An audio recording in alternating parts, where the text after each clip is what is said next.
If you want to move contacts from your SIM card to the phone storage or the Google or Samsung account on Samsung Galaxy A37, then first of all we're gonna go to the phone app. Make sure that you have contacts selected and you can tap on the three dots that are either here on the right side or in the upper right corner.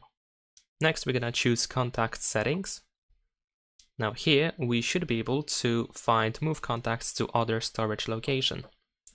We can allow the access to notifications, of course, and then here we need to choose from where we want to move our contacts. So since we want to transfer from our SIM card, we want to select it in here, and then you can select all the contacts that you want to transfer. So you can individually choose every contact, or you can just tap on all in the upper left corner, and then we're gonna tap on done in the upper right corner. And then we need to choose where these contacts should be saved. So of course we have the Samsung account, Google account, and the phone storage. Once you select one of these options, you can tap on Move at the bottom of the screen. Leave a like and subscribe.